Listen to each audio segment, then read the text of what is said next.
सब बहुत थक गई होंगी इतना इंतज़ार करते करते, गर्मी भी है।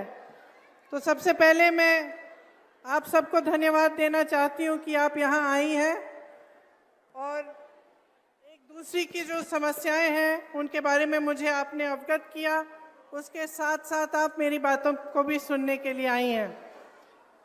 यहाँ महिला कांग्रेस की अध्यक्ष जी, शकील जी, पीसीसी के अध्यक्ष जी और हमारे जो गठबंधन की साथियां हैं, उन सबको भी मैं धन्यवाद देना चाहती हूं कि उन्होंने ये प्रोग्राम आयोजित किया और आज यहाँ मौजूद है मंच पे।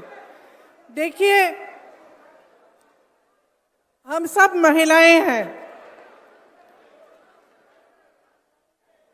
और महिला होने के नाते हम एक दूसरे को इस तरह से समझ पाते हैं जिस तरह से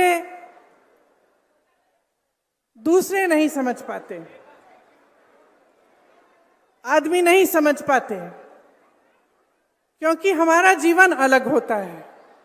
चाहे आप गांव में गरीब महिला हो, चाहे आप बड़े शहर में बड़े घर की महिला हो, महिला होने के नाते हमें संघर्ष का सामना करना होता है। किसी ना किसी तरह का संघर्ष हमेशा हमारे सामने आता है। जहाँ तक आपकी बात है, आप इतना संघर्ष कर रही हैं इतने सालों से, 20 सालों से, जब से ये सरकार आई है, आपको क्या मिला है? मैंने सबकी बातें सुनी। एक महिला नहीं थी, आंगनवाड़ी की महिलाएं थी, उनके प्रतिनिधि ने बोला, आशा बहुओं की प्रतिनिधि ने बोला, जीविका की महिलाओं के प्रतिनिधि ने बोला, स्वयंसेवक समूह की महिलाओं की प्रतिनिधि ने बोला, और सबने एक ही बात कही कि हमें सम्मान ही नहीं मिल रहा है। यही बात की अगर ठोस तरीके से देखा जाए तो जो वेतन मांग रही हैं, जो कह रही हैं कि हम दिन रात काम कर रहे हैं, हमें 12 बजे रात को फोन आता है तो हम चले जाते हैं किसी की डिलीवरी कराने, हम अपने छोटे 10 दिन के बच्चे को साथ अपने साथ ले जाकर गए हैं कोविड के समय, तो हमें 24 घंटे मौजूद होना पड़ता है, 24 घंटे तैयार होना पड़ता है काम करने के लिए, लेकिन हमारा सम्मान नहीं है, हमें वेतन ही नहीं मिलता। सब यही कह रहे हैं कि सरकार उनको जो मानदेय दे रही है, कहीं 1500, कहीं 3000, ये कोई मानदेय है? ये आज के ज़माने में आप बाजार जाओगे, आपको क्या मिलेगा 3000 रुपये में? 1000 रुपये में क्या मिलेगा आपको? आधी चीज़ें आप छोड़ के वापस आ जाएंगी और आपको महीने में 1000 रुपये दिए जा रहे हैं। त्योहार आते हैं, बच्चों की शिक्षा करानी है, बच्चे बीमार पड़ जाते हैं, घर के छप्पर में कोई लीक आ जाता है, पानी आ रहा है, उसकी मरम्मत करनी है, कैसे करते हैं आप ये सब? और जब आपको बुलाया जाता है आपको हाजिर होना पड़ता है। तो चाहे आप किसी पाठशाला में काम कर रहे हैं, चाहे आप मिड डे मील पका रहे हैं, चाहे आप स्वास्थ्य की सुविधाओं में मदद कर रहे हैं, चाहे कुछ भी कर रहे हैं, आपके 8 से 10 घंटे इसी काम में गुजरते हैं। आप घर आती हो तो ये नहीं है कि आराम से लेट सकती हो, आप घर आती हो तो आपको अपने बच्चों को संभालना है, उनकी पढ़ाई की देखरेख करनी है, किसी का स्वास्थ्य ठीक नहीं है उसका देखभाल करना है, पूरे घर को खाना खिलाना है, परिवारजनों को खाना खिलाना है, और जब तक वो सब सोते नहीं हैं तब तक आप सोती नहीं हो। सच है कि नहीं है? सच है ना? तो ये समाज और ये जो सरकारें हैं, ये आपका सम्मान क्यों नहीं कर रहे हैं? ये मैं पूछना चाहती हूं। आपने सोचा है कि चुनाव आ रहा है, चुनाव के आज शायद 1-1.5 महीने पहले हम चुनाव आ रहा है तो आपको 10,000 रुपये मिल रहे हैं, तो ऐलान हो गया है कि आपको 10,000 रुपये दिए जाएंगे। 20 सालों से यहां कौन सरकार में रहा? 20 सालों से किसने नीतियां बनाई? 20 सालों से ये 10,000 रुपए आपको क्यों नहीं दिए? अब चुनाव आ रहा है तो उन्हें कह दिया कि 10,000 रुपए आपको मिलेंगे, लेकिन ये नहीं कह रहे कि हर महीने मिलेंगे।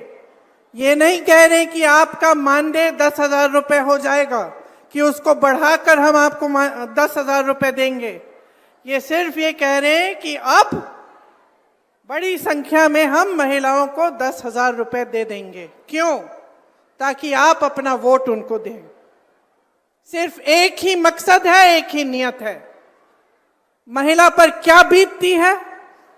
महिला जब एक जगह से दूसरी जगह जाती है तो असुरक्षित महसूस करती है अपने आप को। अपराध बढ़ गए हैं महिलाओं पे, 10 गुना बढ़ गए होंगे। ये जो लड़की अभी स्टेज पे आई थी, क्या कह रही थी कि मैं जब कॉलेज जाती हूँ दीदी मुझे डर लगता है, मुझे डर लगता है। पढ़ाई के लिए जा रही है, घर से जा रही है, वापस आ रही है, उसको डर लगता है, क्योंकि इस सरकार ने उसको सुरक्षित करने का कोई काम नहीं किया। महिलाओं के बलात्कार हो रहे हैं, अपराध हो रहे हैं महिलाओं पे, ये लोग एफआईआर दर्ज तक नहीं होने देते। जब आप एफआईआर दर्ज करने जाते हैं मना किया जाता है। मैंने बार बार ये देखा है। मैं यूपी में काम करती थी, 5 साल काम किया। मेरे ख्याल से हर हफ्ते, हर 10 दिन ऐसा एक केस आता था जहां महिला पे अपराध हुआ है और उसके लिए कोई मदद नहीं है, कोई खड़ा नहीं हो रहा है उसको मदद करने के लिए, वो खुद खड़ी है। नौजवान महिलाएं थी, 20-25 साल की, अपने आप अपना केस लड़ती थी, एफआईआर दर्ज करने के लिए लड़ती थी, उनको भी जला डाला, मार डाला। तो इस समाज को बदलेगा कौन? बदलेगा कौन? जब तक आप अपनी शक्ति को नहीं पहचानेंगे तब तक कुछ नहीं बदलेगा। और मैं तब से, जब से मैं यूपी में काम कर रही थी, जब से मैंने वहां कहा कि 40% महिलाएं कांग्रेस पार्टी से चुनाव लड़ेंगी, चाहे हारे चाहे कुछ ना हो, लेकिन लड़ेंगी जरूर। इसीलिए ये नारा हमने जारी किया था, लड़की हूं लड़ सकती हूं। आपको, महिलाओं को ये बताने के लिए कि आपकी एक बहुत बड़ी शक्ति है। आज नीतीश जी, मोदी जी, अमित शाह जी आज इस शक्ति को पहचान रहे हैं। इस शक्ति को पहचान रहे हैं क्योंकि वो जानते हैं कि महिलाओं के समर्थन के बिना वो फिर से सत्ता में नहीं आ सकते। आज उनको अचानक दिख रहा है कि अगर महिला का वोट मिलेगा तभी हमारी सरकार बनेगी। इसीलिए सारी नई नई स्कीमें निकल रही हैं चुनाव से पहले पहले। लेकिन बहनों, हम महिलाएं तेज भी होती हैं, हमें लोगों की नीयत जल्दी समझ में आ जाती है। अगर हम अपनी बेटी के लिए कोई लड़का देखने जा रहे हैं, सबसे पहले हम उसकी नीयत देखते हैं क्या है, समझ जाते हैं कि किसकी नीयत में खोट है। तो जब आपको सिर्फ चुनाव के पहले स्कीम दी जा रही है, सिर्फ चुनाव के पहले पैसे दिए जा रहे हैं, आपको समझना चाहिए कि नीयत में खोट है। लेकिन आपकी जो इतनी बड़ी शक्ति है वो आप खुद नहीं पहचान पा रही हैं। अगर आप एकजुट हो जाएंगी, इस देश की आधी आबादी है, देखते हैं कौन रोक सकता है आपको। देखते हैं किसकी हिम्मत है, किसी भी पार्टी की हिम्मत हो कि आपको 3,000 रुपए का मानदेय दें महीने में। आप एकजुट हो जाइए, खड़े हो जाइए और अपना हक मांगिए, अपना अधिकार मांगिए, अपनी शक्ति को पहचानिए कि मैं महिला हूं, इस देश की आधी आबादी हूं, ये देश मेरे बिना स्वतंत्र भी नहीं हो सकता था। अगर इस देश की महिलाएं उस समय नहीं जागी होती, अगर वे स्वतंत्रता संग्राम में इकट्ठे होकर लड़ती नहीं, तो हम आज स्वतंत्र भी नहीं होते। तो हाँ, समाज और सरकार को पहचानने की जरूरत है कि हमारी शक्ति क्या है, लेकिन हमें खुद पहचानना पड़ेगा कि हमारी शक्ति क्या है। हमें खुद एकजुट होना पड़ेगा, हमें खुद देखना पड़ेगा कि कौन सी पार्टी, कौन सा गठबंधन हमें सम्मान दे रहा है। और सम्मान का मतलब ये नहीं है कि चुनाव के 10 दिन पहले 10,000 रुपए पकड़ा दिए, हमें खरीदने की कोशिश है। ये हमारा सम्मान नहीं है। हमारा सम्मान तब होगा जब आपको मानदेय, हर महीने का मानदेय सही मिलेगा। सम्मान तब होगा जब आपको पैरों पे खड़े होने के लिए पूरी तरह से सरकार आपका समर्थन करेगी। आपका सम्मान तब होगा जब आपकी बेटियां पढ़ने जाएंगी और अपने आप को सुरक्षित समझेंगी। और मैं आपको सीधा सीधा बता देती हूं कि भाजपा की सरकार, नीतीश जी की सरकार आपको कभी इस तरह का सम्मान नहीं देंगे।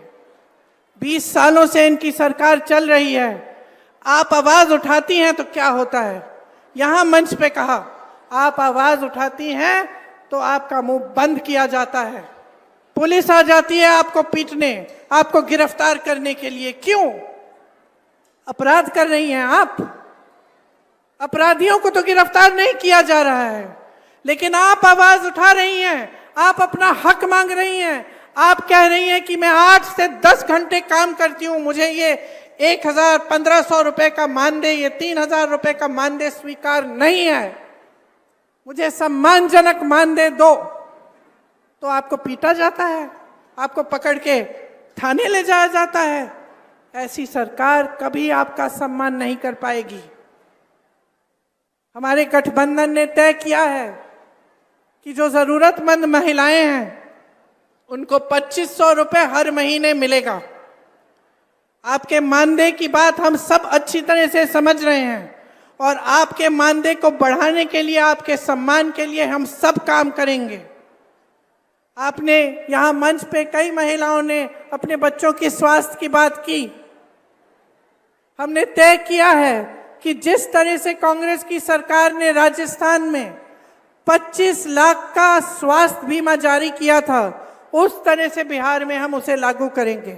इसका मतलब है कि 25 लाख रुपए तक कोई भी स्वास्थ्य सुविधा, चाहे वो सर्जरी हो, दवा हो, कुछ भी हो, वो आपको मुफ्त में मिलेगी। ये आपके समर्थन के लिए है, ये इसलिए है ताकि आपको अपने बच्चों के लिए, अपने स्वास्थ्य के लिए, अपने परिजनों के स्वास्थ्य के लिए संघर्ष नहीं करना पड़े। हमने ये तय किया है कि हम भूमिहीन परिवारों को 3 से 5 डिसमिल जमीन दिलवाएंगे। और सुन लीजिए, इस जमीन का मालिकाना हक महिलाओं को दिया जाएगा ताकि जमीन आपके नाम हो, जमीन आपकी हो। ये आपकी शक्ति है जिसे हम पहचान रहे हैं, ये आपका सम्मान है जिसे हम समझ रहे हैं। तो मैं वैसे आपकी बातों को सुनने आई थी, भाषण देने नहीं आई थी। मैं चाह रही थी कि एक संवाद हो, कि मैं भी समझूं, क्योंकि मैं उत्तर प्रदेश की महिलाओं की समस्याओं को जानती हूं, केरल की महिलाओं की समस्याओं को जानती हूं, अन्य जगहों में जहां जाती हूं मैं समझती हूं। मैं समझना चाहती हूं कि कितना संघर्ष है आपके जीवन में। और जो मैंने सुना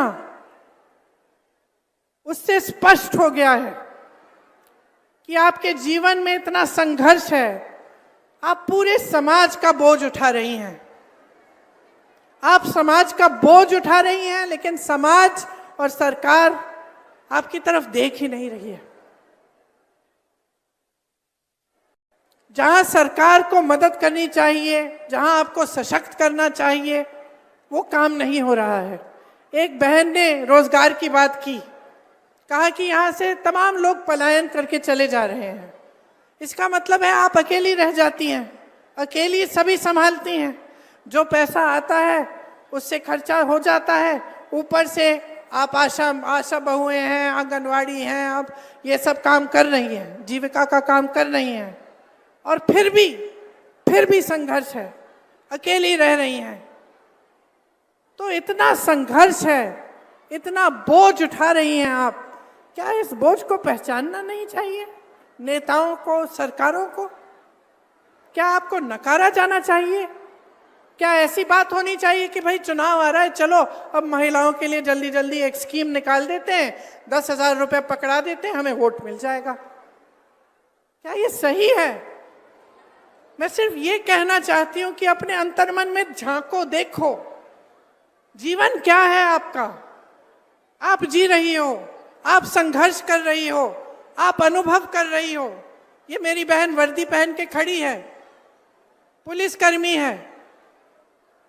क्या इसका संघर्ष कम है? कम नहीं है। जितना आपका संघर्ष है उनका संघर्ष है। हम सब बहनें हैं, हम सब के अलग अलग संघर्ष हैं। और ये बहुत जरूरी है कि हम इन संघर्षों को एक शक्ति में बदलें। कि हम जब देखते हैं कि हमारा जीवन का अनुभव क्या है, कि 20 सालों से हमारे जीवन में तरक्की हुई ही नहीं है, बिहार में आपके जीवन में तरक्की हुई ही नहीं है, इतने साल हो गए हैं। ये कह रही थी एक बहन की 50 साल की स्कीम है, बदलाव नहीं आया। तो जब आपके जीवन में इतना संघर्ष है, ये आपका अनुभव है, आप देख रहे हो, बच्चों को पढ़ा नहीं पा रहे हो, बीमार पड़ जाते हैं, इलाज नहीं कर पा रही हो, दिन रात काम कर रही हो, मानदेय नहीं मिल रहा है, तो अपने मन के भीतर एक ज्वाला जगाओ ना बदलाव की।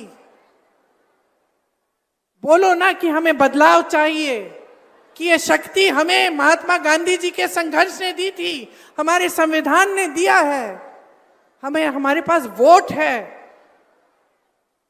और इस वोट को हम समझदारी से डालेंगे, हम समझदारी से इसका इस्तेमाल करेंगे, हम पूरी जिम्मेदारी से इसका इस्तेमाल करेंगे। कहो अपने आप से कि हमें बदलाव लाना है, सिर्फ अपने लिए नहीं लेकिन सारी महिलाओं के लिए, अपनी सारी बहनों के लिए। जो सरकार, जो नेता महिला की शक्ति नहीं पहचानेगा, जो चुनाव के समय सिर्फ अपने मुंह दिखाने आएगा और बोलेगा कि लो एक स्कीम निकाल दी आपके लिए, लो 10,000 रुपए, लो 5,000 रुपए, उसको सबक सिखाइए, सबक सिखाइए, उसकी नीयत को पहचानिए, पहचानिए कि आपकी अपनी एक बहुत बड़ी शक्ति है, जो इस देश की सबसे बड़ी शक्ति है। इस देश का भविष्य आपके हाथों में है, बच्चों को आप पालती हैं, नई पीढ़ी आपके हाथों में है, आप शिक्षा देती हैं, आप समझाती हैं, आप नैतिकता की बात उनसे करते हैं, आप संघर्ष करके स्कूल पहुंचाती हैं, उनको शिक्षा दिलवाती हैं, रोजगार करती हैं, संघर्ष करती हैं। तो मैं सिर्फ इतना कहना चाहती हूं कि अपनी शक्ति को पहचानिए, खड़े हो जाइए, जो सामने आता है, जो जो स्कीमें आपको बताता है उसको पहचानिए, जो सचमुच आपकी भलाई चाहता है उस नेता को भी पहचानिए। मेरे भाई राहुल गांधी ने पूरे देश में संघर्ष किया, किस लिए? सामाजिक न्याय के लिए। और सामाजिक न्याय में शामिल क्या है? कि महिलाओं को न्याय मिलना चाहिए, कि महिलाओं को सम्मान मिलना चाहिए। इसलिए आज ज़्यादा लंबा नहीं बोलूंगी, सिर्फ ये कहूंगी कि चुनाव आने वाला है, परिस्थितियों को समझ लीजिए। आपकी अपनी परिस्थितियां जो हैं उनको आप समझती हैं, जो चुनावी परिस्थितियां हैं, जो राजनीतिक परिस्थितियां हैं उनको भी समझिए। और ये समझिए कि इस चुनाव में नीतीश जी और भाजपा की सरकार को आपको हराना पड़ेगा। अगर आप सम्मान चाहते हैं, अगर आप न्याय चाहते हैं, तो एक नई सरकार बिहार में बनानी बहुत ही जरूरी, बहुत ही महत्वपूर्ण है। आप सबने बहुत इंतजार किया, देर भी हो रही है, मुझे लग रहा है कि कुछ बहनें जा भी रही हैं, खाना वाना पकाना होगा, काम करना पड़ेगा। इसलिए आप सबको बहुत बहुत धन्यवाद कि आपने इतनी ध्यान से मेरी बातें सुनी। जय हिंद।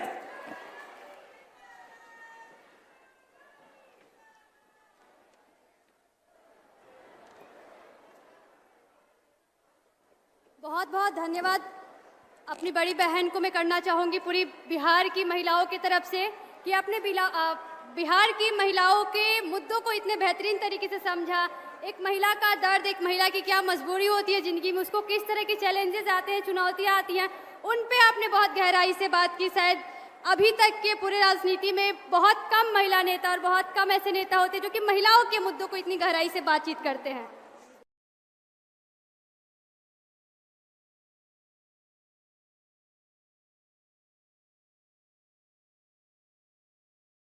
अभी तक आपने हमारे चैनल को सब्सक्राइब ना किया हो तो नीचे जाकर सब्सक्राइब बटन पर क्लिक करें, साथ ही बेल आइकन बटन को प्रेस करें, जिससे कि हमारी पढ़ने वाली प्रत्येक खबर का नया नोटिफिकेशन सबसे पहले आपको प्राप्त हो। अभी तक आपने हमारे चैनल को ज्वाइन ना किया हो तो आपसे निवेदन है कि आप हमारे चैनल को ज्वाइन कर सकते हैं और हम फिर मिलेंगे एक नई खबर के साथ। तब तक आप मुझको इजाजत दीजिए। जय हिंद, जय संविधान, जय भारत।